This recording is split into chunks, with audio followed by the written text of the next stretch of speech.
While talking about how she protects guests and has kept her friendships out of the camera's view, Lorraine Kelly, 62, shared the line she refuses to cross when talking about her own private life. Although her titular talk show has only been running for 12 years, Lorraine has been a presenter for far longer, and an experience in her early career showed her just how important privacy is. Lorraine started her presenting career in the mid-80s as a Scotland correspondent for TVAM. She then moved to Good Morning Britain before presenting a range of shows for GMTV. It was here she began personally covering disasters like the Lockerbie Pan Am Flight 103 bombing and the Dunblane massacre. The ITV presenter recalled the latter and how she made a friend for life with one of the parents, not by being a reporter or famous presenter, but just being a friend.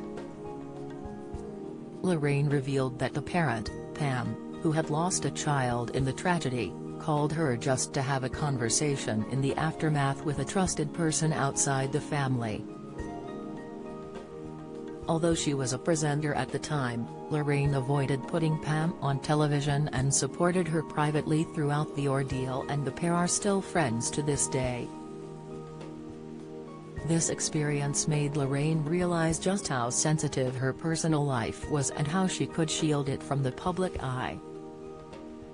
She said on the How to Fail with Elizabeth Day podcast, "I think there's a sense of we overshare too much.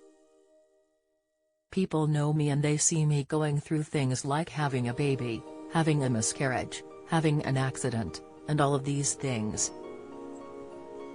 But there's a certain part of me that I keep to myself because I think it's very important." The journalist noted she's happy to briefly talk about her daughter and husband in a general sense, but keeps the more personal details to herself. She said, "There's a line. It's not that I'm being difficult, but you've just got to hold on to a part of yourself that's yours. Don't miss, I don't talk about really personal details about my relationship with my husband. I'll say he's brilliant, he's lovely, he's fantastic, he cooks and he's gorgeous, but I won't go into a lot of detail because that's very private. It's that self-edit button you've got to have sometimes. I do live tally, so sometimes I do say things and think, oh, I shouldn't have said that, but I have a self-edit that I know things you can't say or don't express because it's not appropriate or it's too private." Lorraine also indicated that the reason she was so open about her miscarriage over 20 years ago was because it had been in the newspapers. She added, "Unfortunately, when I was in the hospital it ended up in the papers because that's what happens to you. You've got to accept it. So I had to address it, and that's fine, and people were lovely, but it doesn't always work out like that." Lorraine continues on ITV on weekdays at 9 a.m.